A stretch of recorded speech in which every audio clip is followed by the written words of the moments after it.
Hi there, this is now November 4th. Is it November 4th or November 3rd? November 4th or 3rd, 2007, and this is Bergland 1944 back on the air. As you can see, it's dusk out there in downtown Waikiki, and I wanted to just talk a little bit more about labels because one of the things that Brewer and Berg wanted to tackle in this latest of our video series is the idea that we live in a world that is constantly labeling us, constantly telling us who and what we are, and the world does not know who and what we are. If the world did know who and what we are, they would not educate us out of it by judging us and condemning us and criticizing us and trying to chain us to little words that can't even begin to come close to describing who we really are. Let me turn down my music a minute.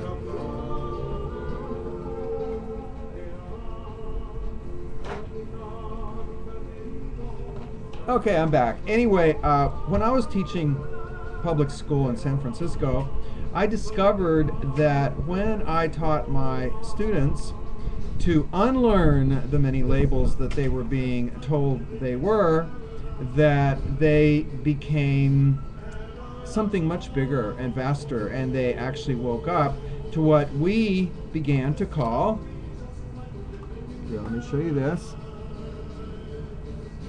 the cosmic super self. And this is the book that I wrote about it,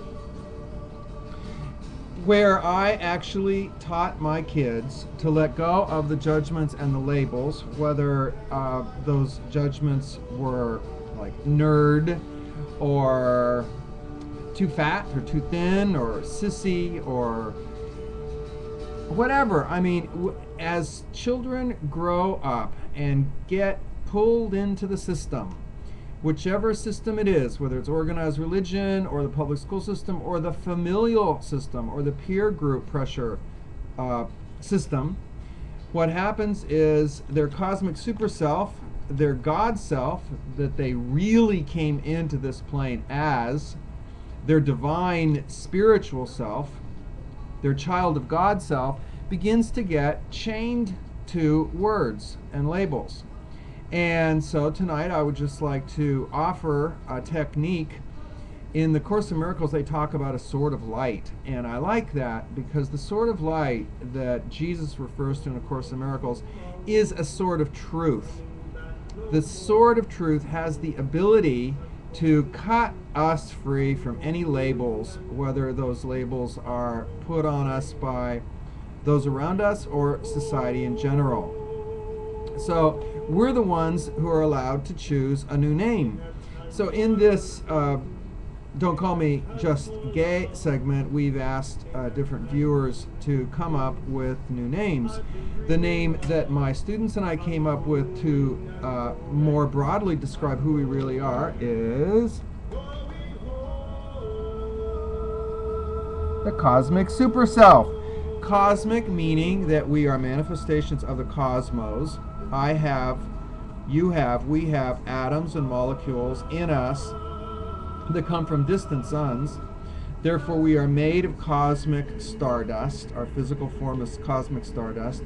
Our DNA, it's an amazing energy vortex with vast amounts of still untapped intelligence, which gives us superpowers we haven't even begun to manifest. And we ourselves, we are individual manifestations and transparencies for the cosmic self as individual selves, which is why we decided to use the word cosmic super self.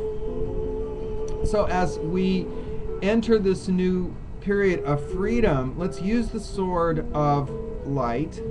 And when you realize that you are being defined, imagine a sword of light just cutting that definition free from you.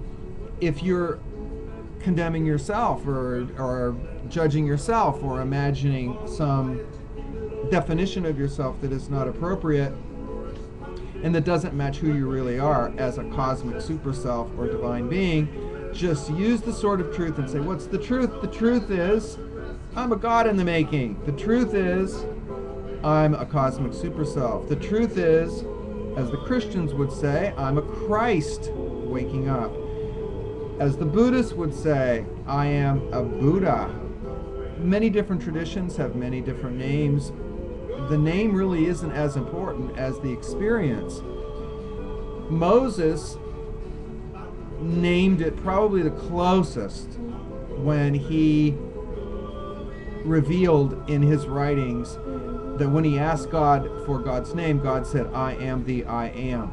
So anything other than I am is not true, and we can cut it free from our I amness and begin to notice that what you're adding to your I am, as you're thinking self-talk, I am, is in fact manifesting, because this quantum field out here of atoms and light and photons is directly influenced and is a perfect mirror to our most powerful emotions. So I just want to leave you with that little message tonight, and if you'd like to read more about my ideas, you can find me online at uncletomsclassroom.com. I have my own website, and I would like to also suggest that begin to notice whether your self-talk is positive self-talk with definitions that are large enough to encapsulate the fact that you're a godling in the making, a God waking up, or if they are in fact like I'm too old, or I'm too poor, or I'm too weak, or I don't know how to create my own reality, or all of that. That's not your truth. Use the sword of truth. Cut the chains of all of those beliefs even in negative emotions like misery and despair and despondency and hopelessness. Those are just words. Those are just words. They're word worlds, however, that they create worlds around us that seem really real, but we can cut through those worlds and pop them like a balloon. And when we do pop those word worlds, those false definitions that seem to surround us, we discover that we are the I am that I am, the I am that I am, proclaiming itself as you and me, the I am that the cosmic universe of space and time has been created to allow to manifest in its own playground. So more on this coming tomorrow. Please check out all of our other wonderful video clips on rboy28, and you can also come to my video site and have a wonderful night. And I will talk to you all a little later.